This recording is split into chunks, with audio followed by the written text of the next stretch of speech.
I never should have picked human. I knew at the moment I said it. To think of a future in this shell.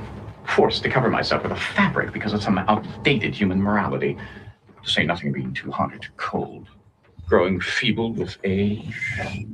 Losing my hair. Catching a disease. Being ticklish. Sneezing. Having an itch. A pimple. Bad breath. Having to bathe.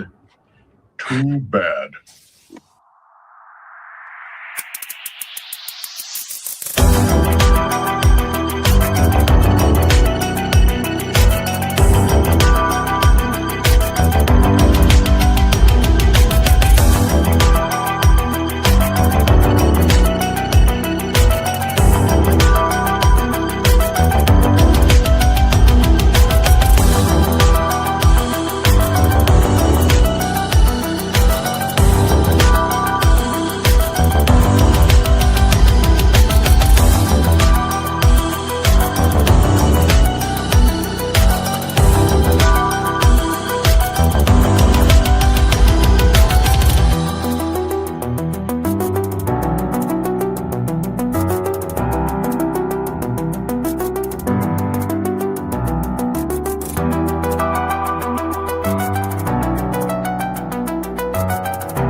Hello and good evening. Star Trek The Next Generation, Season 3, Episode 13, Deja Q, first aired back in 1990, but here in 2025 on Live Long and Podcast, we're just getting started. Whether you're joining us live on YouTube, Twitch, Facebook, or catching the audio version wherever you get your podcasts, our mission to rewatch every episode of TNG continues. One omnipotent trickster, one moral dilemma, and one test of humanity at a time.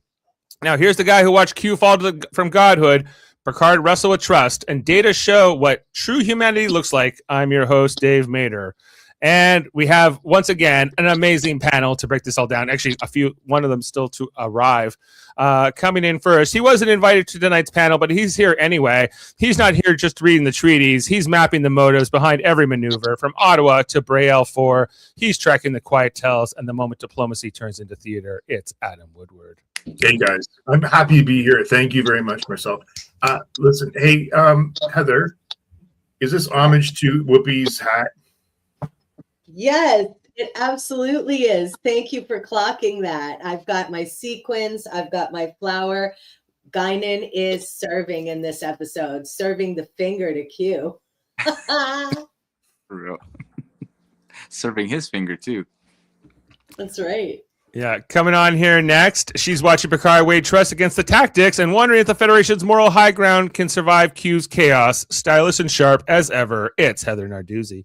Hello, hello. Really love this episode. Looking forward to chatting about it with all of you. And I just want to say, I can't remember if I've said this before, but in the intro, you really timed the guy with the music perfectly at the end. Well done. Thank you, Heather. Yes, I did. I worked on that for like longer than you would think, trying to just sync it up. Exactly. And I love the dress tonight. Looking great as ever. Thank you.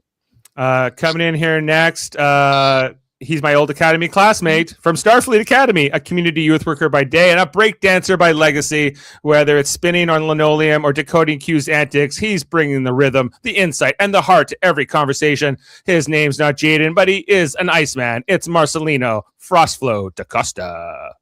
He's going on. Good to be back. Thanks for having me. It's one of my favorite episodes. I think it's one of the best ever. So let's get to it. Yeah, let's get into it. Well, before we can, Marcel, we have one more panelist who looks like he just came in from the Calamarain, perhaps coming after him. He's our technologist and cynic in chief and a big fan of Q. And if Q's mortal biology doesn't add up to, or the continuum's logic doesn't feel too polished, he's already raising an eyebrow. And when the narrative looks neat, he's running the diagnostics. It's Jody Simpson. Hello, Dave. I'm sorry I'm late. It's okay. We had a lot of technical issues trying to sort out, so it worked out. So was it working again? Jody. Yes. Well, or was it Adams? Jody, I wasn't even supposed to be here, but I heard you were coming, so I had to come on tonight. Exactly. Oh, well, you know, I don't know if I'm flattered or not, but cool. Exactly. Well, and of course, we are talking about the Next Generation episode Q, the 61st episode overall that aired back on February 5th, 1990, directed by Les Landau and written by Richard Danis, who did not write much. And I really want to get into that in fun facts, Adam, because I think it's kind of interesting that this is such an amazing script, and he really doesn't really write for Star Trek after this, but he did. Well, maybe he was like, listen, I nailed it. I don't need to write any more episodes for Star Trek. This was a classic. One and done. Yeah, masterpiece. Mic drop. Go. Hey, Trek Reviewer. Hi, Trek Reviewer. Hi, Brandon. Hello. Glad to have you all with us here live. So as you know, in this episode, Q is stripped of his powers by the Continuum. He's forced to live as a mortal aboard the Enterprise. And then like there's this whole other thing going on with the moon and like the planet and everything else, but that ends up not really mattering too much, as it's more about like the Calamarain. A lot of great stuff, like like everything with almost all. I think all the Q episodes are good on some level. John Delancey always brings a whole thing. You can tell in this episode, especially. All the Q episodes are good in this series. Yeah, in this, well, okay. Like his Deep Space Nine episodes is not the greatest. They're garbage. And, what? I like it. Not completely. I wouldn't say that. You've gone dark on us there, Frost. Just so you know. But can you hear me still? We can hear you. Yeah, we just can't see you. Oh, you can't see me? I'm ninja mode today, anyway. Yeah. But yeah, I disagree. I think he was great still. His introduction to Deep Space Nine was pretty funny. I agree. Let this go. Absolutely. Yeah, this is a really fun concept for an episode where, like you give this omnipotent trickster like a humanity. I think it was really smart pairing him up with Data in this episode, and how that dynamic really plays out throughout the whole thing. Human lessons from the android. Love it. Yeah. Totally. How and how they look at Q after that. How many times did Q appear in TG? Adam, that's a fun facts mission for you. How many times did Q appear on TNG? Brandon asks. On it. You guys don't know this? 6, 8. Do you know it off the top of your head, Jody? I'm very upset that you guys don't know this. As How I'm currently rude. scrolling through IMDb. But No Google. No ChatGPT. 8 episodes. 8. Yeah. Only 8. Yeah. Said 8. Well, there was how many seasons? 7? 7. It's like 1 per. Well, I guess they didn't want to overuse them because I think. Okay, so he was in Encounter for Point, Hidden Q, Q, Deja Q, Cupid, True Q, Tapestry, and All Good Things. Yeah. So is that 9? Was that 9? 8. No, that's 8. I mean, Encounter 4 Point was 2. So I'm hearing a lot of feedback. Yes. What's going on? Great. What is happening? Who is that?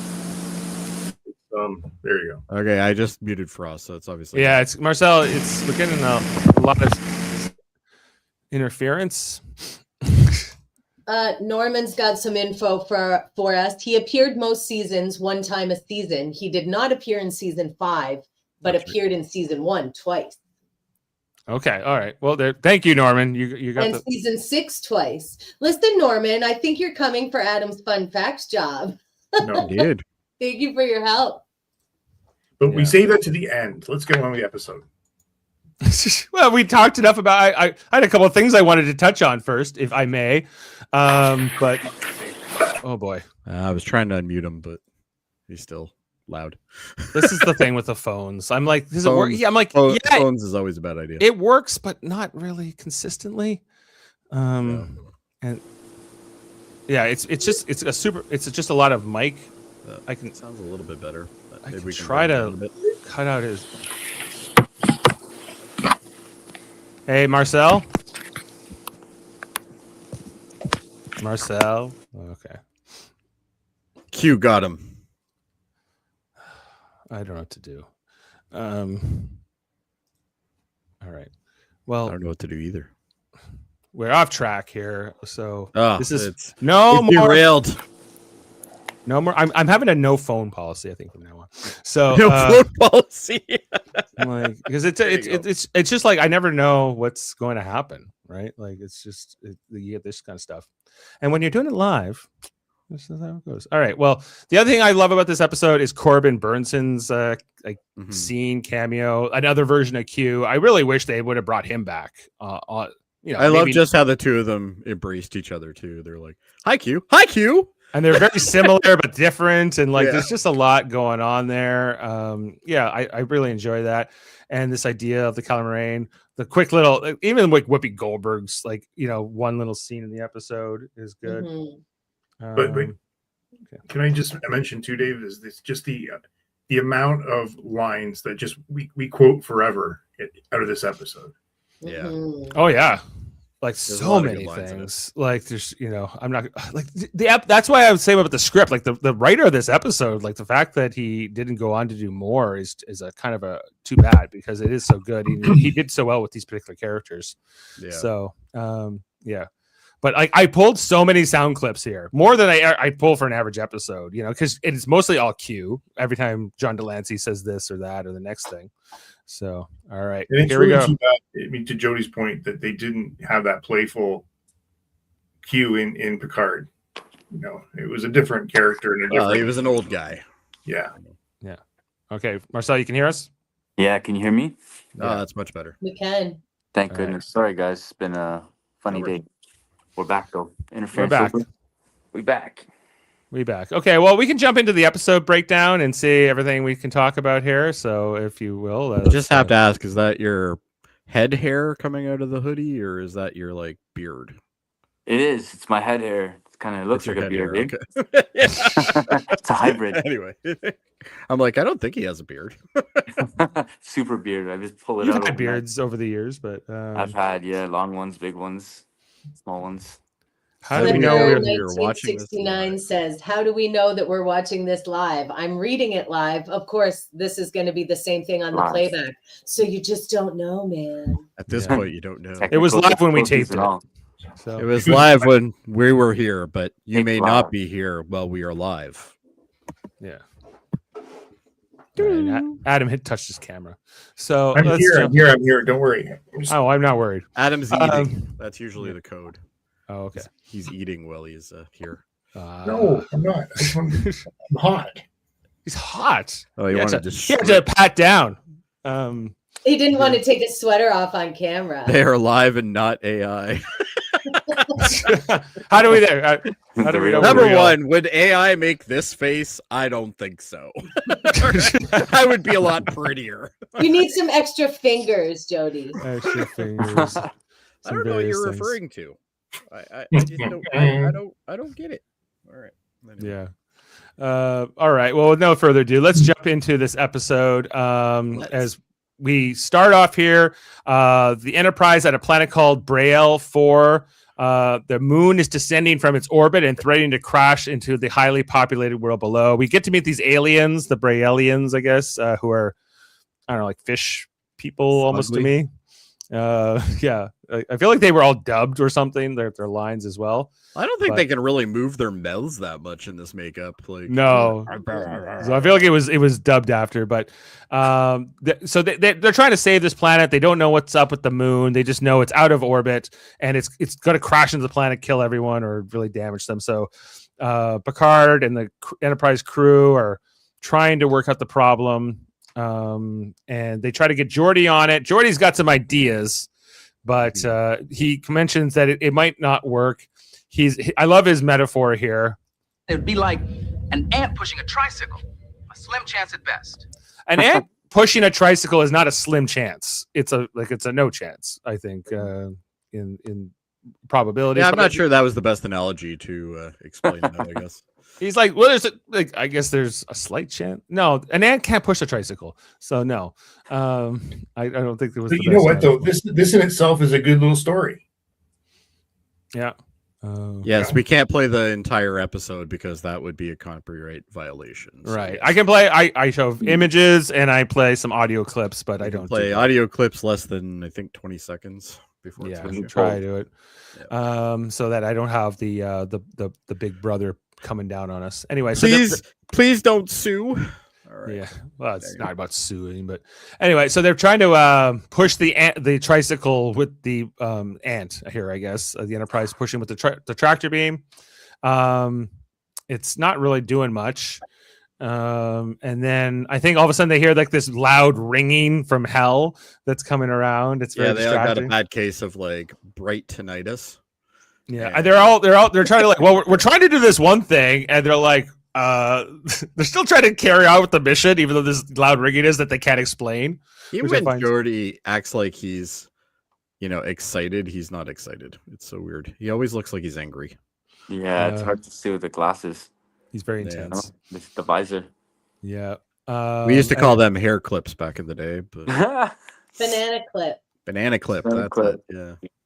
All right, and just Well, as I think I've seen LeVar Burton say in interviews that it was challenging for him because his eyes are covered all the time, and that's a big part. Yeah, he had to see of through acting, little dots. well, not just like him being able to see, but him being able to like communicate with his eyes. I think a lot of that's taken away. So he has to do a lot with his mouth and his other facial muscles. Because like when you see him in the movies, it's like it's so much different. You can He's also like, see really his good at expression. throwing himself around in turbo lifts and then through engineering. He's a great physical actor. Window Absolutely. doors. Yeah. Mhm. Yeah. Imagine, like, that Well, many he was hours in a day. Roots, guys. Like, come on. Yeah. And Reading I imagine Rainbow. it give you a headache, eh? You like a You know headache. how, if you got how nothing on crazy your those face. kindergartners get. One at a time. Oh yeah. Yeah. All right. Anyway, so just as this loud ringing is going, Worf's like, it's not even on the sensors. According to the sensors, there's no loud ringing. But then all of a sudden, who flashes out from a Q flash? Q himself. And he's just floating there naked, with a carefully placed. Yeah, we almost got a full ass cheek there. Yeah, it's pretty That risky. was pretty for 1990. risque. Yeah. Yeah, this is way before NYPD Blue was showing off the bum. But that came a couple years later. As here's The Q. Pioneers, the bum pioneers. Yeah, and like Bum Q. pioneers. Well, I remember in an interview, John Delancey was talking about this, and they're like, "Were you actually naked?" And he goes, "No, I had like a little tiny like cod piece kind of thing on," but he's like, "But my entire ass was exposed." And he goes, "All the stagehands and everything, they all saw it." You just get like the flesh colored sock basically. Yeah, That's and what apparently, like when they were like hoisting him up and all that, because obviously he was hoisted up, but apparently like a lot of people were just like they were just laughing hysterically, so like they had to shoot this scene like 1,000 times. That's got to feel good when you have to be naked at work and people are laughing. And people are laughing. Yeah, That's yeah. terrible. Exactly. But it's a really fun intro and teaser because we got Q naked on the ground. Looking Picard all is looking at excited. so close. We know what Picard's looking at, and so does Q. Look at that smile. Oh, yeah, that's a He's spirit. like, check it. He doesn't need omnipotent powers to know what Picard's thinking. I believe Q has got a big U, and he was Picard was looking at his pee. Perhaps. No, Jody, alphabet innuendo. So Picard is like, "Oh, great! This is not my favorite day at work." Anyway, so that is our teaser for the episode. I think it kind of was though. Go back that slide. Look at him. He's not grimacing. He He's more doesn't curious. dislike it. Yeah, he's it's kind of what neutral, now? but What now? What's the new game today? yeah, yeah. But anyway, I don't want to know.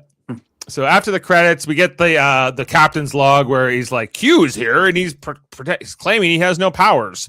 And I saw his dick. But he's always a liar. Basically, is what the whole log said.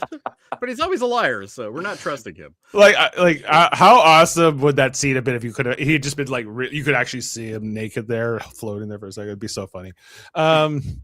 Anyway, so coming back off of it, Jordy's like, well, they're still trying to work out this moon issue. So Picard's talking to LaForge. But then we got here. Now John Delancey, Q, has been giving clothes. I'm getting more of a profile of his cod piece than I did before. Maybe uncomfortably joke's so. on you. He's not wearing it there. This reminds me of like what Danny DeVito wore in He's like freeballing. Batman Returns when he was like that. Like, No yeah. ass stains though.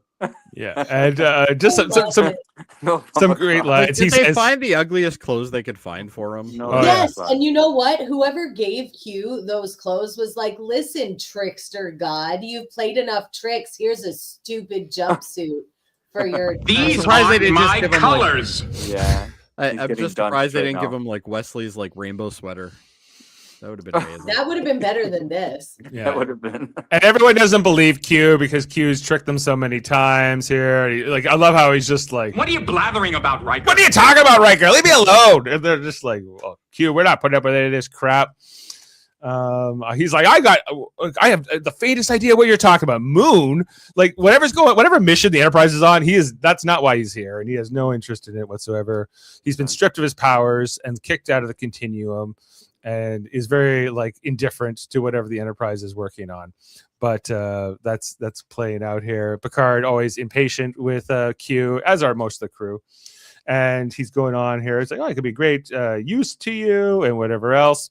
Some great lines here, just about how Because in all the universe, you're the closest thing I have to a friend, Jean-Luc. yeah, that's why I came here. I had to go somewhere. I had to be turned into. I could have been turned into a flea. I could have been turned into a Klingon, whatever. Yeah, the best thing about this line though is when they cut back to Picard, and Picard's just Right. got like kind of His like face. this look on his face, like, Covering his- yeah, okay, He's like, "This Yeah. sucks." It's just I'm like your buddy, sure, okay. Picard's That's a not good memes. prepared for this today. Yeah. And I think they eventually this is where he says this is It even has pleats. Ugh. yeah, it's not. It's bad. Even like Corbin Burnson later's like, "Ugh, like what is this?" Because he's just copying what John Delancey's wearing, but he's not. happy There's with the old, There's there's the the meme. old face palm meme right there. it. Uh-huh. Right. The gift that keeps on giving. Indeed. Yeah. Indeed. He can't even believe what he's hearing right now. No, he's registering as human according to data with the tricorder, and all of this. So they said, well, if you are a human, maybe we should throw you in the brig. And Worf's all about it here. Die. What must I do to convince you people? Die. Die. Best thing Worf has ever done. It's the best Eat any line. good books lately? Love Reading it. good books lately. I love that. Some good stuff. He's throwing out their insults. What are you blabbering on about Riker? And he's just like, this is like everything else. I also like later on when Worf's Q's so like, happy. you were a lot more fun when you didn't have that beard. Stolid. You weren't so stolid That's right. before the beard Yeah. breaker. Yeah. like it's clear like the cast and the characters are having fun with this situation, Yes. and like that's translating across on both Even ends Worf of the is camera. smiling. Like, Yeah, delighted, Captain. Delighted, He's so happy. Captain. Delighted. He's so happy to take him away. And then he puts him in the terminal. Yes, He's like, "Hey, I'm funny. claustrophobic," you know, all these other So things. funny. Like John Delancey, he's just never shuts up. He's just this like kind of, what are you blabbering on about Q? Accessory to For real. murder. 18 people died. Well, yeah, this is the first time they're seeing him again since the encounter with the Borg. Yes, Yeah. where 18 people died. It's not safe out here. Blah, blah, all that speech he gave in that episode. But now it's more lighthearted. They're throwing him down the brig, and he's just. I played this at the top where he was like, "Oh, I'm gonna have pimples now in old age, and my hair's gonna Right. come out." And Worf's just like, Gonna "Too lose all bad."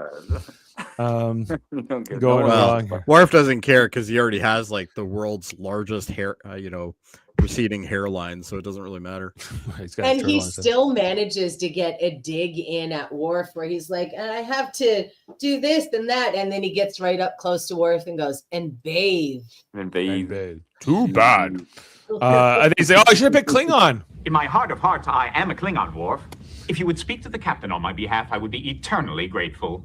Which doesn't mean as much as it used to, I admit. Be quiet or disappear back where you came from. I can't disappear. Any more than you could win a beauty contest. Oh, you're just throwing them around. It's so good. This new like detention center cell that they set that they built for the hunted, be getting some good use here again. It won't be the last. Where they're like, "If you could talk to the captain on my behalf," and then like they just lock the cell here. I think he even calls him a Romulan as Worf Yeah, tries to walk exactly. out. Romulan. Romulan. Ah, I should have picked Romulan. He says. This keeps coming up in the script. I would have liked He to just see makes me Q. laugh, man. This whole episode, his whole vibe. He's so good. He's so funny. He's great. Yeah. It's weird. It's kind of weird to me that like John Delancey never did more like comedic roles. He's always a lot of his other roles are very serious. Yeah, if you look at his IMDb, like almost everything is like a drama or an action thing. Yeah, he's So very it's good weird at that it. He did a great few episodes on Breaking Bad as James' Right. Yes. father, Donald Margolis. Yeah, but that was a very serious role too. He would. Yes, exactly. No jokes there. No jokes there. No. And the Rock's a Cradle. He is in that movie, right? He's like a doctor. He's the creepy doctor. He's the creepy doctor. The doctor who assaults her. Oh, Right. I forgot my about God. that. Blech. Yeah. So anyway, Crazy. he's. So then we his got old tricks. Picard and Riker talking up in the ready room, like they don't believe Q, but they're like, they almost like, what do we have to continue? They think that he might be messing with the moon. Like they think it might be all related to him. But they're like, what can we do? We have to keep doing our jobs like we normally would do. What choice do we have? You know, maybe he's behind it, maybe he's not. It's kind of beside the point. It's out of our control. Anyway, so they're talking to the aliens that they're going to try another attempt at moving the tricycle with the ant, but then all of a sudden we get this flash of white light, and the white energy's coming on here. What the devil is that? What the devil? I would speculate we are being probed. We're being probed, everyone. We haven't got to the devil episode yet, have we? No. No. Yeah. Jordy's No, like, I love that yeah. one, though. With the lady. Yeah. I love that one. Devils do our job. Devils do, yeah. And Wow, we see forgot Q about that. sleeping in his cell. He's unaffected by this bright white light, so that's good for him. As we see like this piece of energy, like kind of hover above him ominously as we go to this is like one of our commercial breaks right here, and then we come back later on. I'm just so glad he put his leg down while he was sleeping. Things are gonna spill over. Very strategic on that thigh. Yeah, yeah, with that material. That's a healthy way to sleep. There Yes. you go. Ardra, that's it. Ardra. I just said that. Thanks, Norman. Oh, did you? Oh, I didn't hear you. I'm sorry. Yeah. God So damn this it. is when Picard comes to see Q in the things. He says, Oh, you've come to apologize. How nice. like All's forgiven. all's forgiven. I forgive you. What's going on, Q? I need to know. Tell me what's happening. Oh, but how can I know what's going on? I've been in this dungeon of yours, alone, helpless, bored to tears. So the funny thing is here is like the whole primary story is like pushed aside now. Yeah, The it mission- doesn't matter. It's all about Q. It's all You know? about you. It's all about Q. And they say, well, what was this white light? Everything else. First, they talk about his terrifying experience. I've been entirely preoccupied by a most frightening experience of my own. A couple of hours ago, I realized that my body was no longer functioning properly. I felt weak. I could no longer stand. The life was oozing out of me. I lost consciousness. You fell asleep. Oh, terrifying. How can you stand it day after day? You get used to it. I don't know if I ever had to get used to being asleep, but I kind of empathize because I don't love sleep either, and I'm like, yeah, it's a terrifying experience every time. This guy just doesn't give a shit about him. No, and he has no F's to give. I mean, that's true though, right? The last time we saw him, the Borg, and we all know how that went. Right. Oh, Well, so right. yeah, even Picard should be Same. more cross with him in that sense, but Yeah, they dude. try and keep the episode late, I think too. So anyway, sure. but as Picard's ready to walk out, this is where Q's like, he runs into the force field and he's like, use me, like I have all this knowledge. I have like I even though I don't have powers, you can put me to use. In this like, puny mind. in this puny tiny mind, I can do something else with his IQ of like. One of the boys with an IQ of 2005. That's pretty high. So, so then Picard calls Data down to be the Q Wrangler, basically, and like he has to watch. He's like, for the rest of this very important mission, where we could definitely use your abilities, Data. Your job is to watch Q. And Data's like, okay, I'm on it. Could have been Counselor Troy. It could have been somebody else, but they give it to Data here. Perfect liaison. Yeah. He's I think- not biased. Right. Because Data doesn't have that same animosity that the other crew members all do towards Q because he doesn't have emotions. And he can't be duped by Q with his illusions, right? If he's not telling the truth. But don't you love how Picard picks Data for these kind of missions, like these kind of guests? You know, one of my friends was talking about Hutch the other day, and remember that episode where Data goes and has to socialize with Hutch, that commander? So good. Yeah. Hutch. Yes, that's the one where they go down to the function on the planet, and it's the guy that talks. Just learning about small talk. Oh, small talk. And everybody just keeps putting them back onto Data. And they just keep talking to each other like, the atmospheric conditions of this planet are most unusual. Yes, they are, Hutch. You know? Oh, that guy. I forgot about him from Starship Mine. Okay, gotcha. I remember now. And then Data starts trying to do that to crew members. And they get frustrated with him. Yeah. Like, who can be the best at, like, meaningless, boring small talk? Yeah. Oh, God. It's all there. Anyway, so they put Data and Q are going along here together. Interesting dynamic as they head to engineering, and they have an interesting conversation along the way where he's like, talking about getting to know Data, how he wants to be human. He's like, these humans are not important, and you should not want to be like them, and kind of everything else. But he doesn't feel. He's like, why do you want to be them? They suck. Yeah, he's like, I don't feel. He's like, I was like, you feel envious for them? He's like, I can't feel envy. He's like, well, good luck, good thing for that at least, because I would never want that for you.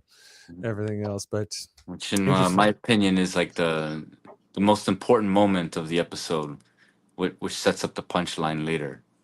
Is this whole like acknowledgement of the value of being human that he discovers later when he learns humility. Right. Yeah. And he sees something through Data, because he'll go on to say, like, Data, like, there are many beings and creatures in this universe that would look at you as the ultimate ideal. You can't feel pain, you don't have the feelings, and you have this powerful brain, and you theoretically can live forever, and all these other things. Like, to aspire to be a human is a very interesting choice from Q's perspective as well. Anyway, so then we head to engineering where they're trying to figure out how to fix this moon situation, and that the whole thing, the whole main thing. And like, again, we're brought right out of it as they're like, this is incredible, I have an idea. He's like, you see something, Q? He's like, my back hurts, this sucks. I can't move. They call for emergency medical assistance, and and just like the annoyance here. I think Crusher gets called here. This is so funny reaction. Oh yeah, just the way she treats him here. It's because he's seeing her for the first time since she's been gone since season 1.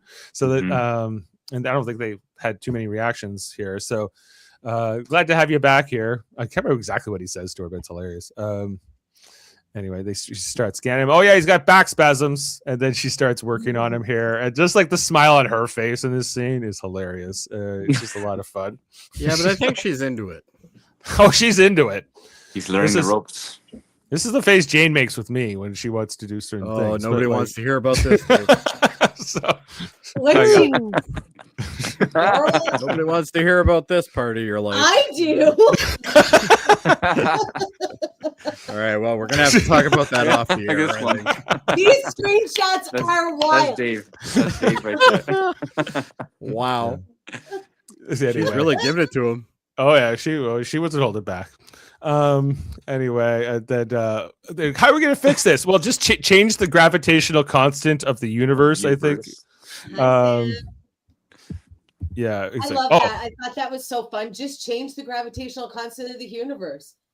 Just do it. Just do it. He's like, how do you do that? Simple. Change the gravitational constant of the universe. Simple. And then he starts talking about his stomach making noises, and she's like, I think you're just hungry. He's like, what do I do about it? So this is where, Data takes Q to 10 forward. It was hard to get like a good shot of this tray that they were serving here, but this is where the food is. Go back one. It looks like Chinese takeout and slices of lemon. They just ran down to the ran Craft down to the services? corner there. They did. They're like, give me a number 3 lunch special. Craft services is now props for the afternoon. But from what I heard from Denise Crosby was they didn't have enough catering on the set at Star Trek, and they had to run over to Cheers and steal from their food set. At least in season 1, that was the case. Maybe by season 3, they have more spread. But Crazy. Anyway, when is Jamil coming back? Well, that's a good question. He's never left. He never left, but we don't. Jamil likes to come for the bad episodes in particular. Yeah, the last one he was on was Shades of Grey, and everyone hates that. Yeah, we're right. Like most of these TNG episodes are at least halfway decent, if not amazing. So yeah, I don't know if we'll see Jamil in the imminent future, but we'll see. Anyway, so this is the great scene here where he was talking about the chocolate sundaes. This has been one of my favorite moments here. He's like, "Well, what do I do? What am I supposed to eat?" The replicator can make anything you desire. I'm in a dreadful mood. Get me something appropriate. When Counselor Troy is unhappy, she usually eats something chocolate. Chocolate. A chocolate sundae, for example. I have seen it have a profound psychological impact. I'll have 10 chocolate sundaes. Jeez. Never seen anyone eat 10 chocolate sundaes. I'm in a really bad mood.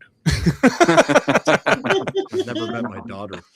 It's so odd. Like this is such a great script, everything else. And then we finally get the moment he's been dreading. He's like, I've not been looking forward to this. It's showdown right now. This is their second scene together. Second episode doing stuff together since Q Who the previous season with the Borg introduction. And she's like, I heard you're mortal. He keeps calling her a creature and all these other things. I'm still unclear about what Guinan's hand powers can do to him, if anything, or to anybody else. Well, and she's from a race of watchers, so I'm not sure why she's as dangerous as he claims she is. Yeah. And the fact she even knows, I heard, right? She goes, I heard. Me kicked out and made me wonder, like, damn, who's she like communicating with, Yeah, this is where Data's like, well, the captain and a bunch of the crew are skeptical he's really human. She's like, oh, okay. Well, let's put that to the test. So she ends up grabbing a fork here, and just that's the fork from Undiscovered Country, right? It looks like it. This part is amazing. Where she just stabs it right into his hand. Let's have a test there. And my grandmother used to do that if you got out of line at the dinner table. Stab you with a fork? Jeez. Yeah, she wouldn't do it as hard as she did, though. She's so content after. Just a little light stabbing to keep the children in line. Perfectly reasonable. He takes it pretty well, considering. Anyway, I can't believe Picard would make you part of the crew. And this is where she's like, this is the you're just one of the boys now here. All of those centuries of being omnipotent. I'm warning you, I still have friends in high places. Frightening one race after the other, teasing them like frightened animals, and you enjoying every moment of your victim's fears. From now on, I'll do missionary work, okay? He's turning over a new leaf. Give him a break. Such a missed opportunity to have him in Generations, though. He should have been in Generations with Guinan. Put them. That would have been interesting. If he's in the Nexus or something, because of course he could, right? Go there. But they didn't write any of that in there. So it turns out I'm going to start a support group for people who are abused by their grandmothers at dinner tables. Okay. Because Worldmind says my grandmother would whack our knuckles with the thick end of a butter knife if our elbows were on the table. Yeah, but do you put your elbows on the table anymore? No. Mm-hmm. Good work, He probably man. does it just a spider now. That's a Nova Scotia thing, for sure. Nova Scotia, you say? That sounds familiar. Mm-hmm. Anyway, the 10 chocolate sundaes are here, but Q has no appetite for them. He's not hungry anymore. My grandma let me kiss the top of my head. Well, that's good. That's very nice. Then the next scene is all about this introduction of the Calamarain, where Worf's detecting like this weird signature here coming in, plasma storm. But they figure out quickly that there's like organized patterns here, and they identify it as a life form, but they can't like speak to it. It's like these swirling flows of plasma Who wants energy. to speak to a big nebula-looking thing anyway? Well, I just thought it was a cool concept to introduce an alien species here that like Q can interact with all these other things that like Starfleet and like the Federation never would, and like that one would have a real beef with him. Makes a lot of sense because he says that earlier in the episode to Picard. You just dislike me, but others actually despise me. And this is one of those groups here. Seems accurate. As the Calamarain come right to 10 forward, everyone can see it coming on in as it just flies into the window, and it's Guinan who gives the name Calamarain. She's seen this before. Mm-hmm. Every time they say the name of this species, I quiver at that episode of DS9. Yeah, Calamarain, exactly.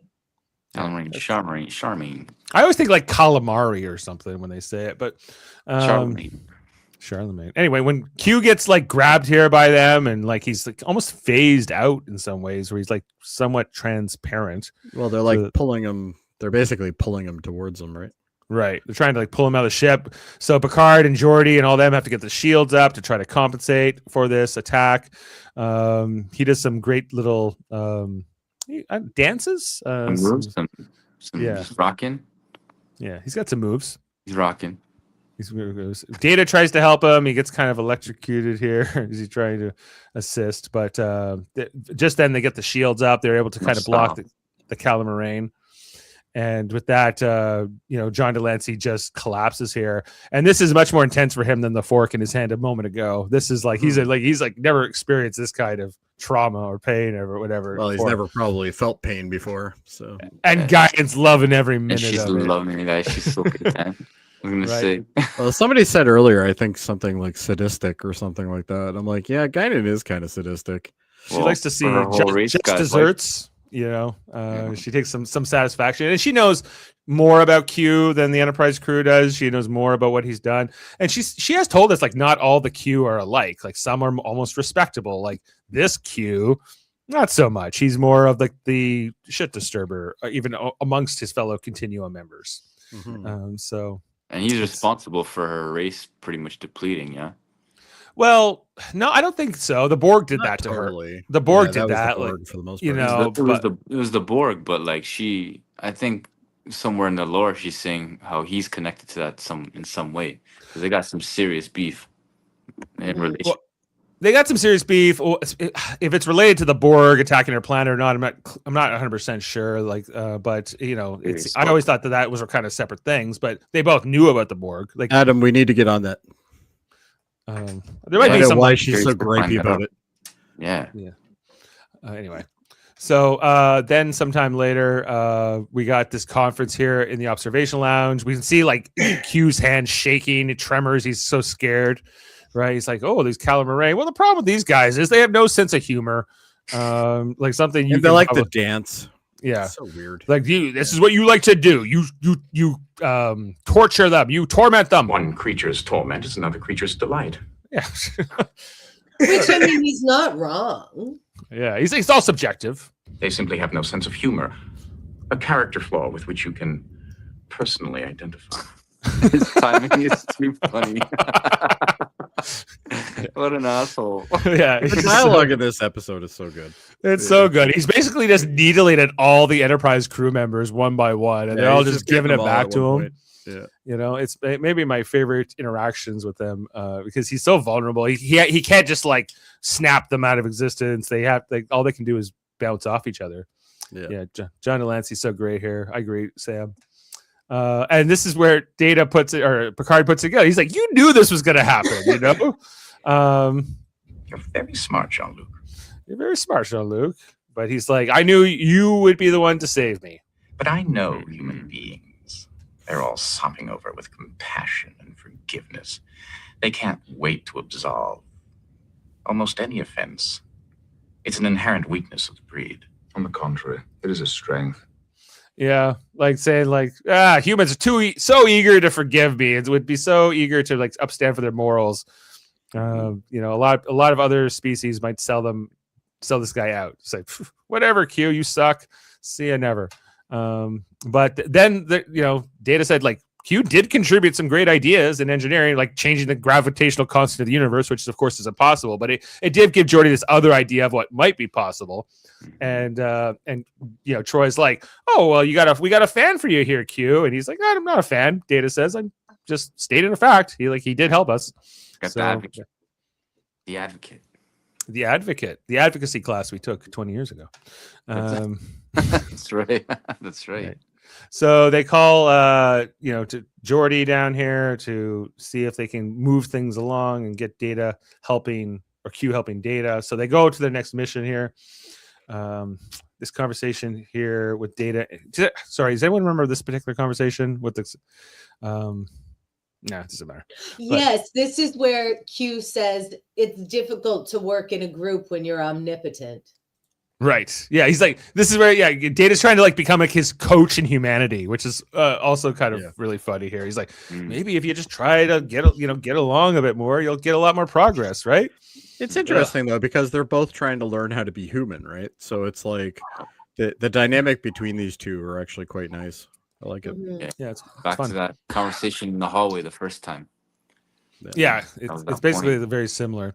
The aliens are getting very concerned about the moon crashing into their planet. Picard's like, we're working on it. We're don't worry, we're all over it. We got a omnipotent being helping brainstorm ideas. So how could that go wrong? The other thing too that is explained, why is this moon falling out of orbit? Q did explain that it probably had to do with he's like, there's probably a black hole somewhere, and that's probably what's doing it. Like, why don't you figure out the cause and before you treat the symptom? He's like, well, we don't know what's causing it. You friggin' idiots. Let me come in here.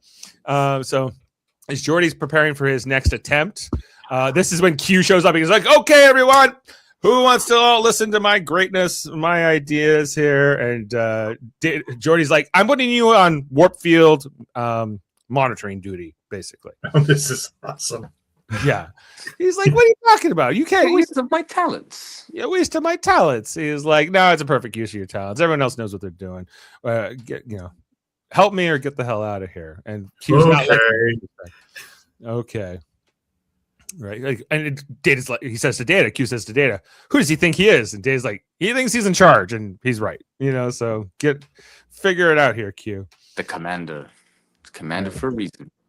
He's the commander for a reason. So they start this next attempt to put the warp field around the asteroid so they can move it. They're like, okay, this big operation. And Q is so bored by the whole thing. He's like, who cares? They're like, warp field status. He's like, I don't know, 217, whatever the hell it is.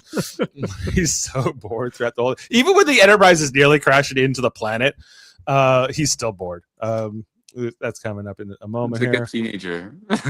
Yeah. Well, the Calamarain, they have to drop their shields in order to use their tractor beam. So the Calamarain are kind of opportunistically waiting nearby to make their next strike as they're doing their thing. And then, this is where Q's like, who do you think you are talking to me like that? He's like, get the hell out of here. And Data's like, dude, shut up. I really highly, strongly recommend you cooperate. For your own good and for all our goods. Like we can actually accomplish something here. And Q is willing to listen to Data, which is interesting too, right? He's responding to him. Mm-hmm. So he just kind of sits down here and pouts and goes back to whatever he was doing as they continue this like crazy mission. They hit the impulse engines. They're trying to move it along. It seems to be kind of working, although Q says like, this will never work. This is pointless. But he's like, you don't know what this ship can do, mister. I'll show you. And the Enterprise is nearly burning up in the atmosphere in the process. Here's where Q is just like kind of like this is as the ship is nearly going to burn up. He's just like got his arms crossed behind his head going back here. And just then the Calamarain make their next move as they flood the ship with this white light. They're going right after engineering, Worf says. And they're here for Q. They're here for their revenge as they kind of grab him up in the process. And it's all because of Data. What a catch. MVP. Grabs him here at the risk of his own life. He gets enveloped in the field as well. And just as Jody, buying these couple seconds is just enough time for Jody to kind of save him in the process as they all fall down here. And Data is somewhat hurt in the process. So someone later, like their Data's head's been broken open, and Q's like, he's fine. What about me? Like, can't you figure this out? But It's always interesting when they're treating Data medically, because Dr. Crusher tries to do the best she can, but she kind of needs Jody to do a lot of this because he's a machine. Whatever, I guess Riker is just here from a concerned point of view, but there's like this one moment where like Crusher's like, get the hell out of my sick bay. Like, it's too many people. It'd be great if you all moved along here. And there's this moment like of profound change here in Q where he's like, why would Data do that? Why would he save me? He's like, can't believe that Data would make that choice. Right. Anyway, gets taken away by security officer here. And there's a part here where Jody says to Riker, like, protecting Q is not worth it. It's not worth Data's life. It's not worth the life of the ship. It's not worth this whole planet. You know, it's kind of a cold moment here from Jody LaForge, but he's not that very sympathetic in protecting Q at all costs. If you end up killing millions, billions, whatever this could result in, right? But I don't know. Riker just kind of goes, okay, I'll talk to the captain, I guess. Whether he does or not, not sure. Later on, Picard's contemplating drinking tea, and this is where Q comes to see him. It's like, why talking about Data? Like, why would he save me? Like, I wish I could say I could do the same thing for him. And then he makes a terrible human. He's even feeling ashamed. Yeah, this was a good. It was a human moment here. Very human moment. And as Q's talking about it, like Picard does explain why Data would do so, but is also just very much over Q. He's just can't wait for him to leave. He's like a house guest. He sips his tea after like that little monologue. He's just like, glug. This is none of my business. Yeah, I don't fucking care. I don't. Yeah, he just has no F's to give. He's like, this sucks. Like, I'm trying to get a job done. Watching him. These guys eyeing him. So Q comes to see Data in sickbay. Data is somewhat better, but he's not able to talk yet because they're still getting his language circuits going. And he's like, hear this, android. You make a much better human than I do, for whatever it's worth, because Q has realized that he doesn't want to go on like this, but he knows that the Calamarain are going to pursue the Enterprise until it's destroyed. So he can't allow them to him. He's going to sacrifice himself in this way. So he heads off, and he's like, where's the shuttle bay? Deck 4. Now, we never get to see that main huge shuttle bay. No. Like, the one we see often in the show, it's like the smaller shuttle bays that are all, like, lower down in the neck, right? But the big one on Deck 4 is massive. And how he was able to steal a shuttle and get out of that bay, I have no idea. The doors alone are massive, but if you go look back at all the times that somebody has stolen a shuttle in this series, you would think they'd be posting like some security or have a security chief, but I guess that doesn't exist on this ship. I could buy it more from like the smaller shuttle bays, but from the main shuttle bay, it seems like that would be probably a lot of people in there. A lot of people bought a lot of shuttles. Yeah. Anyway, it's being launched, so there they go. There goes. Listen, Q. maybe the shuttle bay is full of Irish people and livestock. Oh, that's still is. Exactly. I think they dropped them off though, didn't they? Yeah, they did. Maybe they kept some. Anyway, Q says, "Don't try to stop me, Picard. Like, this dreary existence needs to come to an end." Basically, Q's content with committing suicide because he can't go on like this. He wants 10 chocolate sundaes just to feel a little bit better. So Q, get back here. Q will just get diabetes and die. Okay, so I have a question, right? So the shields are still up the whole time because of the aliens, the Calamarain, or shields down at that moment? Because they're still up, right? They're So still this up. guy's trying to leave, even though shields are up. Does he know that? That's the first thing that jumped in my mind. I was like, oh shit. It's a good point because he shouldn't, So the then shuttle would later bounce on, up the shields. Well, the shields were extended at this point. they were so extended. They start to get extended. maybe he's still flying in that extension. Or maybe, I don't know, maybe Worf lowered the shield so he could leave. He's like, good, get rid of him. Yeah, he's like, go and die. Had no idea. He's just gonna go like that. Yeah. Right. So anyway, but Q's getting away here. So Picard's like, no, we gotta try to save him, right? And even Riker's like, really? Do we have to try to save him? Riker is so over it. He's so disgusted. He's so pissed off, and they all are to a varying degrees. But Riker's got maybe the most of anybody. Maybe Worf. So Die. Yeah, but let's fair. Look at Q's track record. I wouldn't be bending over to help this fella either, really. Right. But For Picard's sure, willing. trust Picard's him at willing to all. do a little bit more, and Picard goes, "It's a perfectly good shuttle. Come on. We have to try to save the shuttle at least." And Well, beam they it can in here. replicate another one. As the Calamarain are coming after Q in the final moments here. Yeah, this is what he says. It's a perfectly good shuttle. But Worf says, I can't extend the shields. I can't do anything.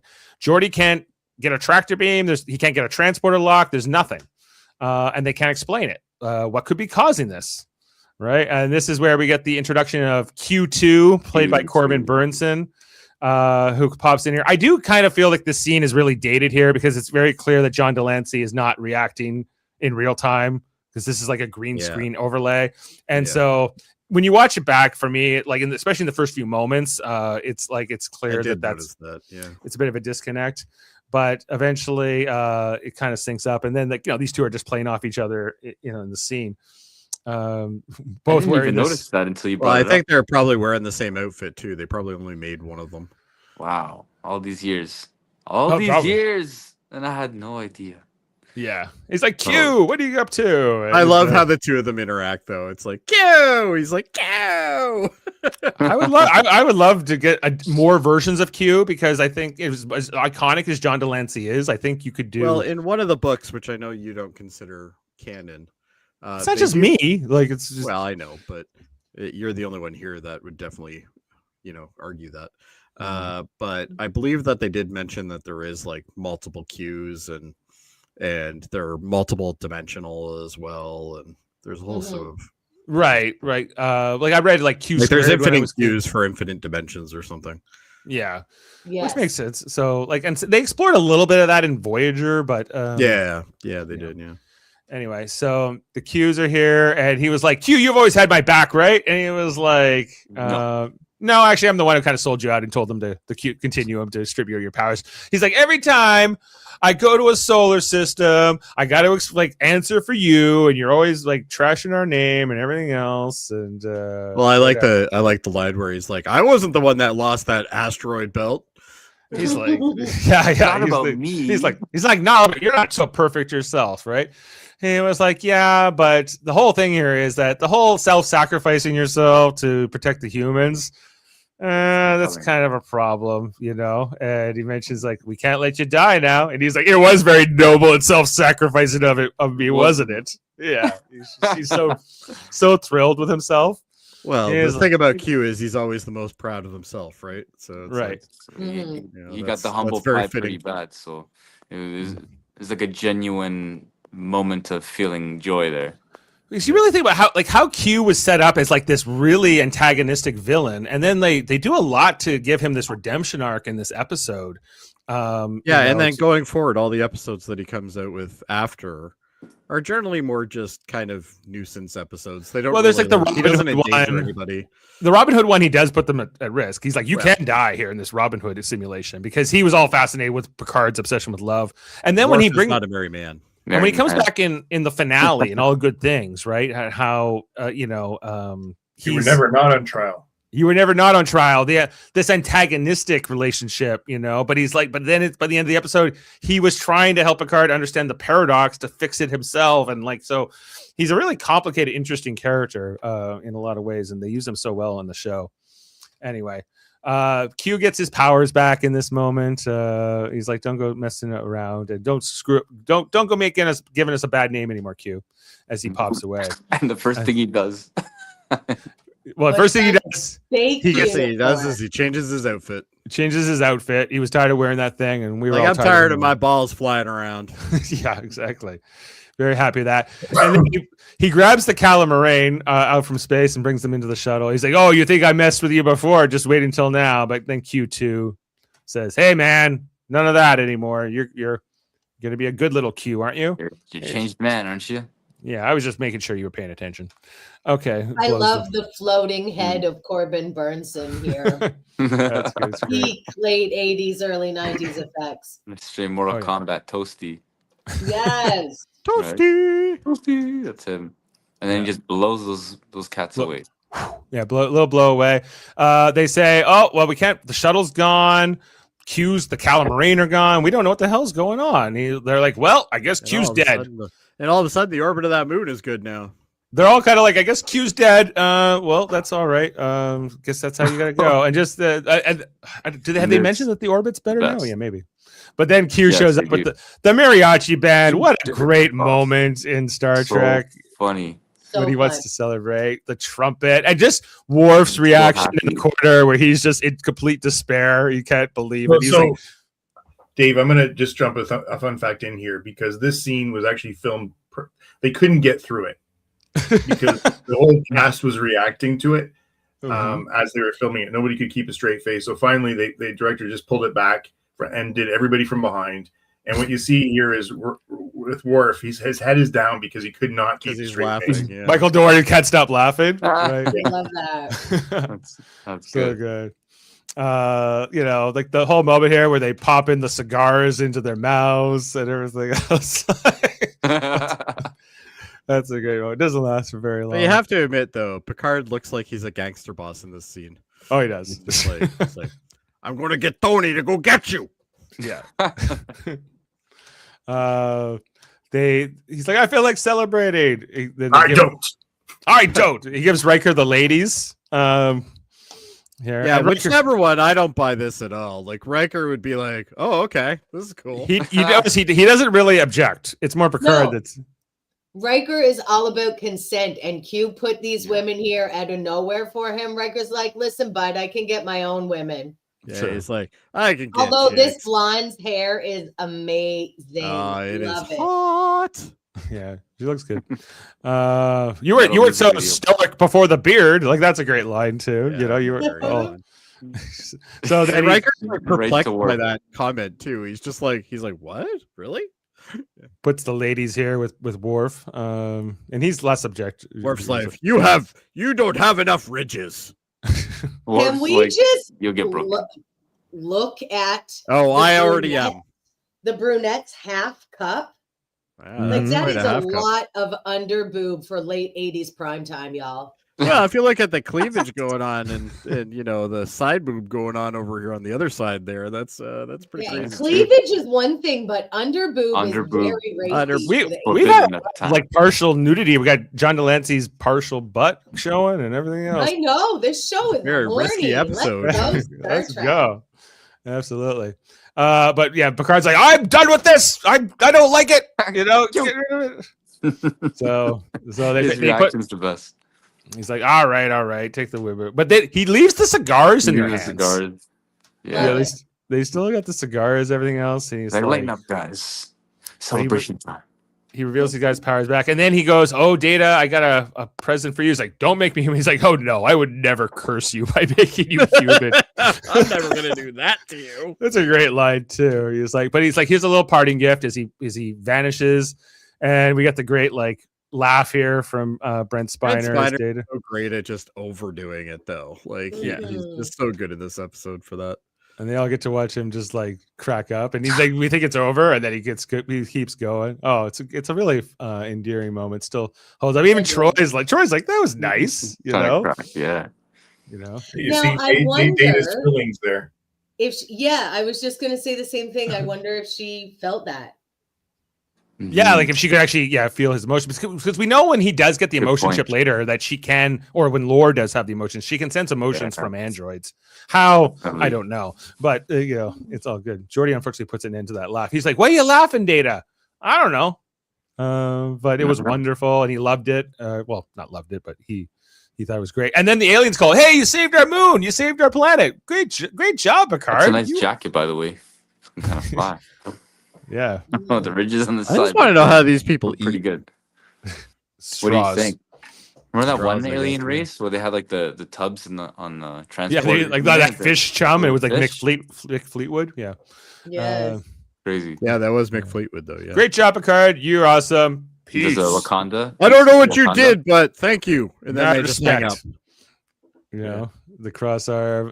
They hang up, and so another moment here, and Picard's like, they're all like, "Yeah, the orbit's great, everything's going well again," and he just looks at it like, "I didn't do shit. Like we didn't do anything here. Like, you know, I knew because Q showed up, this all kind of resolves and no one dies.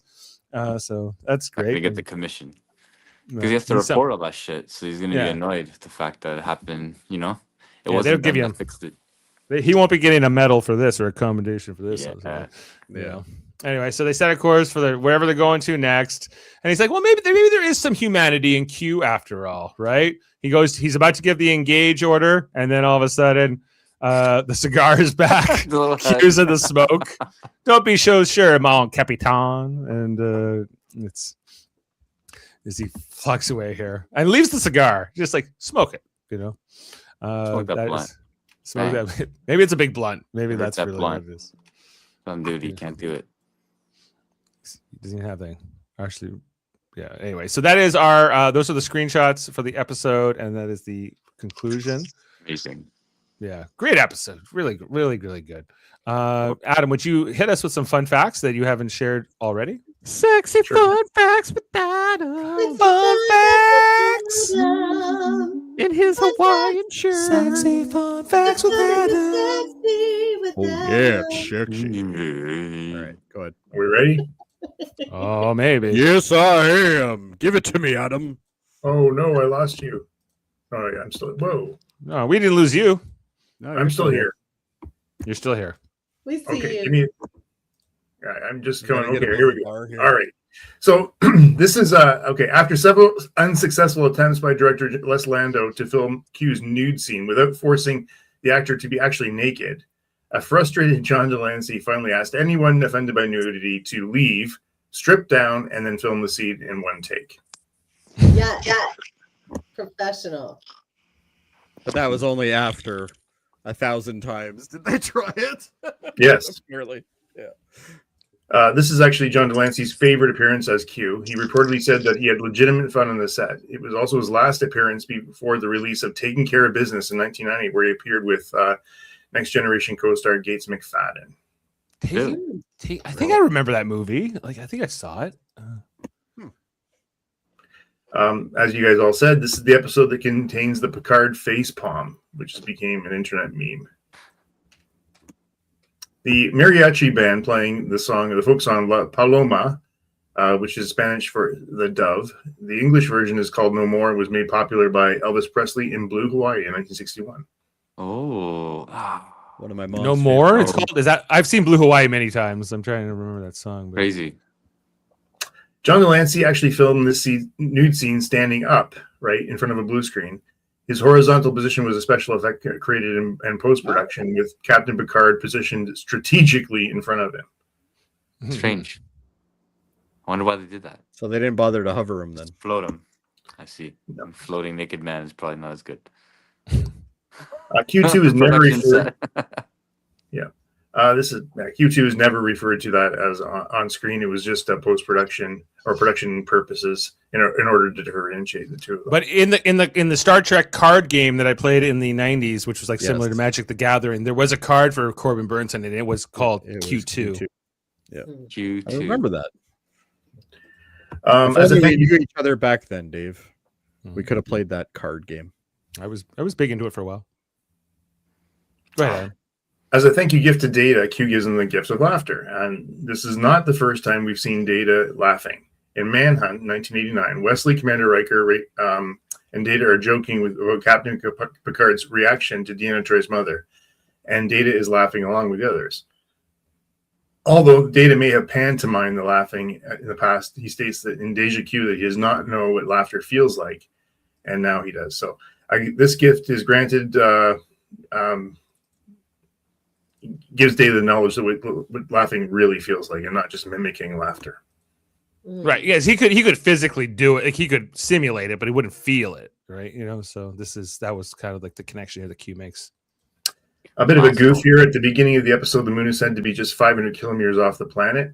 A moon that close would have already caused significant damage to the planet due to its gravitation. Yeah, like that seems strange to me too, because our moon is what, like 300,000 kilometers from the planet. Right, and look what it does to the tides. Like, yes. Yeah. But it also looked like it wasn't a massive moon. Like you think of those two moons that Mars has that are basically just big asteroids. But they're actually much smaller than the moon, right? So I kind of felt like that's what kind of moon this was. Too much asteroid talk on this channel. I know. Yeah, it makes me wonder if like maybe the density of the atmosphere or like the materials in the core like is impacting that, where it can take a bit more than in comparison with ours, Like by our standards, we'd be crushed, but maybe over there, it's not as bad. Yeah. Well, it depends on the size of the planet, but yeah, the kilometer distance, yeah, for sure. But it does seem pretty close. But I think they're trying to make it seem like this thing is about to crash into the planet. Yeah, they said what 29 hours when they met them. Yeah, I think last 8 hours. Yeah, when Riker suggests blowing the moon up, Data says it would have the same mass. While this is true, the smaller pieces may well burn up going through the planet's atmosphere, and would have lots of smaller impacts that would be less devastating than one large impact. And this is the first time that Q appears in an updated Starfleet uniform, introduced for season 3, if only for a season. He's always in the older one. Yeah, it was, right, because he finally gets that uniform at the very end of this episode, but he hadn't worn that new style yet. Right. Wow. Yeah, he gets a collar with the pips on the collar. Mm-hmm. Mandarin collar. I love how he always makes himself a captain. Right. One time he made himself an admiral, and that's when Picard's like, "You don't outrank me. We can be the same, but no more. None of you being an admiral." Right. In one scene, Berthold rays are referenced. Berthold rays are a form of deadly radiation that can cause living animal tissue to disintegrate. They were integral in the plot of the original series episode, "The Side of Paradise." Wow, crazy. The title is based on the phrase of déjà vu, the experience of feeling that one has witnessed an experienced or a situation previously, as we all know. Okay, the Calamarain were an intelligent, non-corporeal life form that existed within the swirls of ionized gas. Their language could not be processed through the universal translator due to lack of reference, but for establishing a translation matrix. They could generate Berthold rays to scan others and high-energy tachyons to attack. Now, by 2384, a number of Calamarains were amongst the non-corporeal life forms living on the colony world of Avidia 4, along with the Medusans and the Paxons. Yes, they were shown in Star Trek Prodigy. That's right. The Medusans. Wow. Yeah. Okay, this is it. The final scene where Q appears on the bridge with the mariachi band to celebrate his restored powers. It took numerous scenes to get the final result. John Delancey's acting was so over the top, it caused many of the cast and crew to burst out laughing. So finally, director Las Lando used wide camera angles with the actors' backs turned towards the camera for the first half of the scene. During the take to make it, during the take that made it on air, you can see Michael Dorn clearly putting his head down to hide his face because he could not hold back his laughter. I love that. Oh man, not the same show, but in one of my favorite scenes in Friends, it was a tagline where Ross is playing the bagpipes and they pan to all of the friends on the couch, and apparently they had to do it 40 times because everyone was laughing so much. And in the take that they ended up using, you can see Jennifer Aniston laughing, but that everybody else had their best straight face on, so they ended up having to use that. So I imagine they were in the same predicament here. Like Dorn put his head down. They're like, everybody else is good enough. We'll just cut it, print it. Let's go. And when you're a director, you have you're mandated. You have to shoot like 10, 15 pages a day, or they fire you basically. Yeah. So he's like, all right, this is how we're getting through this. And this is it. That's what we're doing. We're running out of time. And it real costs money, so it's just like they're stressing out. Exactly. Okay, and let's wrap up the fun facts and get on. Was there anything about why Wesley Crusher is not in the episode? No, there was not.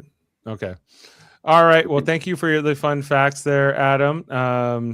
We've got a note from Sam. I've got my 2025 YouTube review, and you guys were my #1 channel. Nice. Thanks, Great. Sam. You're our #1 fan for sure. Awesome. Top badge, of course.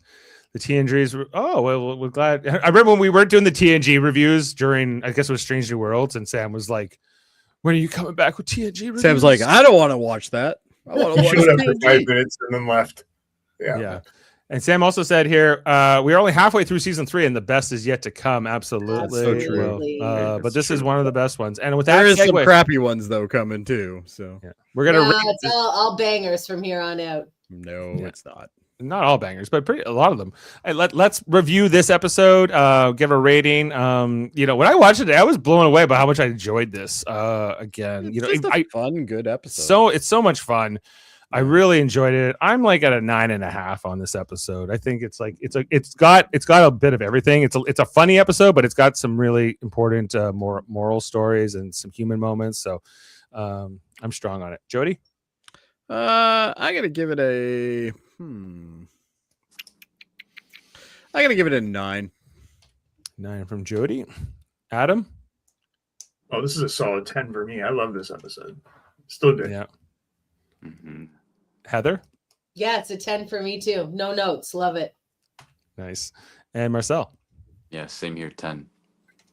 Wow. 10. All I right. Well, remember that's this from back then. it's all damn near perfect score at 9.7. I'm the one, me and Jody bringing it down slightly, but that's okay. It has an 8.5 on IMDb, which for IMDb is very high. I don't think Yeah, I've seen that's damn near unheard. the only the Measure of a Man so far has a higher rating, and I think that's it. That's probably And it's got actually a lot of it's got 4,800 reviews on Oh, IMDb, And which is a lot. Q-Who. Yeah, Q-Who is another one that's very highly rated. Sam's So, asking, we're halfway through season. What's the top 5 of season 3? so far, I guess that would be well, definitely this episode now is number The 1. Enemy. Then we have the Defector. Then The Enemy is very highly rated, and And I guess at that it's a point bit of a we're- drop after that. I guess it would be this probably 8.3 The we Hunted. for The Hunted, and then the we have tied at the 8 is The High Ground and Who Watches the Watchers. Okay, I must have not been on Who Watches the Watchers because that is a terrible episode. I don't know Uh, why you guys rated it an 8. I like that episode, Jody. Because you weren't here to talk shit about it, Jody. I see. I didn't This- convince you guys that you're wrong. Okay. Right. Well, speaking about the rest of season 3, so yeah, this has but strong rating here for tonight. Looking ahead to the next episode in the lineup, an episode we're familiar with here on this channel. It is A Matter of Perspective is the next when season 3, episode 4. 14. Sorry, we just did this as a Star Trek Radio Theater. I think I was Geordie. You were Geordie in that one. I played Riker. I was Manua Apgar. Obviously. Yeah, I spent so much time doing my hair to look like hers with the big like curls and swirls. And then I remembered on Radio Theater we have the script up. And Yeah, I it's made little it like tiny, this big. little tiny you. Yeah. Sorry. It's okay. I still appreciated it. It's okay. I took photos. Just like I appreciate your dress. That's a very shiny dress. It's quite nice. Thank you. So I really love that episode myself because it's like a court. I love Law and Order and courtroom dramas. He says I'm right, which obviously this is a man that knows what he's talking about. I gave it a 7. I think it's okay. But I wasn't with the rest of the group. But you know that's okay. Everyone has their different preferences, and that's okay. You know, but we all love the Even show, if they're wrong. regardless. Even if they're wrong I to agree. you. So It is anyway. good for me. Also, if you didn't know, just today, What did I know? here on this channel, well, I know this would excite you. We just reviewed the trailer, official trailer, and the first clip, sneak peek of the new show, Star Trek Starfleet Academy, which is debuting on January 15th next month. Look at this That amazing looks poster. interesting. Yes. Yeah. Interesting. What can I say about this? What can you say about Academy. this? Yeah, Starfleet Academy 90210. Yay. Yeah, so we just put that up tonight. We were looking at all the scenes there. Why does she trailer. need glasses? Because we talked about that. Maybe she's got Oh, that did you? Captain Kirk allergy to Yes. Retinax. Stop. Or she- Maybe. But she specifically puts them on to like look at the monitor or whatever with the crew members there. Like, So what does she do normally then? Like, does she just like wing it? she winces. She squints. Like, I can't Um, read anything on this display. Somebody tell me. Yeah, so but Adam liked what he saw, Jody, but he did not like the poster either. because- Jody, I said that poster will never be on my wall ever. Is a Klingon happy? He's Yeah. a Yeah. medical Klingon, apparently. He's a what? He's a medic. He's like a doctor Klingon. Oh, fascinating. Yeah, I think that was it. They should have just called this Star Trek Feelings. That's all this is going to be.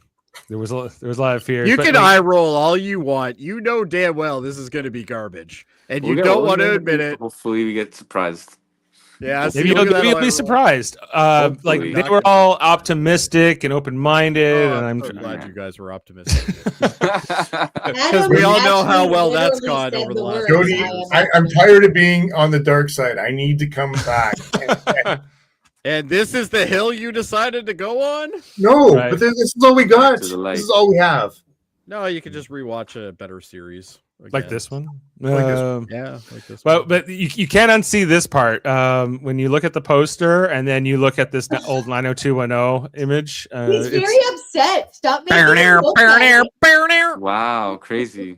Right? I knew that looked familiar. Yeah, like this whole thing. I already know what's going on. Yeah. It's big drama. That can't be a coincidence. That just I hated that show in the 90s and the 80s, whenever that was on. I can't stand that guy. The 90s. The 90s. That was the 90s. No, they didn't know yet. And so it was. They got to figure it out. Actually, what year did 90210 start? Actually, I'm curious. It was the 80s. No, it was the 90s. No, it was the 90s. It was like 92. The original show, like, come on, like 1990. It came out this year. It came out the same year as this episode Deja Q that we just talked about. If you think about it, so 1990. Wow. Fuck. Yeah. That poster looks like a bunch of college kids hanging out in Dolores Park or something. Yeah, well, Starfleet Academy campus. You know, as you do with your friends, you all hang out and thing. 902 and it's inspired by the better show Degrassi. Well, that's true too. Yeah, the Canadian version, which I was a big I was a big Degrassi Junior High fan. Absolutely. The original one. Yeah, the original. Degrassi Street. Yeah, not the next generation so much. Kids of Degrassi Street. Kids of Degrassi Street. We used to watch it in school. I only watched it when I was in Nova Scotia, like if I was there for the summer, and they would have it on like the ATV, like on like reruns. But we never had it on the Quebec channels for whatever reason. So anyway, because it was English. We had some... les enfants de Degrassi, tu sais, like on n'écoutait pas ça. She just solved everything for you. True. Well, we had now English, you know. We had English channels in Montreal, but I guess we didn't. No one was covering that channel. So, you guys are so young. Yeah, some of us more than others, but you know, it's all good. Actually, I think Marcel and I are stay bitter. I might be the youngest on the panel tonight. I think you're like 10 minutes older than me, Marcel. So, yeah, I'm a little older than you. Yeah, a little bit, not much. 43. I'm 42 still. I will be 43 in March. So okay, so close. Pisces Dave. I will not be Pisces power in March. Absolutely. All right. And is there anything I forgot? Oh, and then tomorrow night on our Super Mario Bros. Podcast, check out our Survivor coverage for season 49. The Dice cast. I'll be on there. Maybe Jameel Robinson will be there. Who? Maybe season 49. Coming up on 50. Are you excited for 50, Adam? No. Yeah, well, they have like 8 seasons a year. Like two seasons a year. Whatever. You know, we got all returning players next season. It's very exciting. You know what? If you're happy watching it, Dave, I'm happy for you. Good. It's all about. I like to study humanity and social dynamics and what people do. Scripted in different humanity. situations. It's not scripted humanity. It's unscripted TV. Stop ripping on Dave and his little surviving show, okay? He likes his little surviving show. Yeah, it's so cute. That little surviving show. Exactly. Well, all right. Well, with that, we'll leave you with a quote from tonight's episode, and we'll see you next time. Thanks to Heather, Marcel, Jody, and Adam on the panel, and we'll see you next time here on Live Long and Podcast. I can do anything as little trained minions can do. The captain is merely concerned with your ability to successfully interact with his little trained minions. Beam up some Star Trek content with Live Long and Podcast. A roundtable movie discussion with Hey, did you see this one?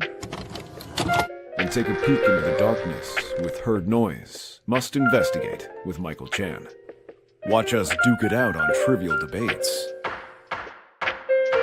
And let's chat about TV with the Super Mario Brothers. It's all here on the United Federation of Podcasts.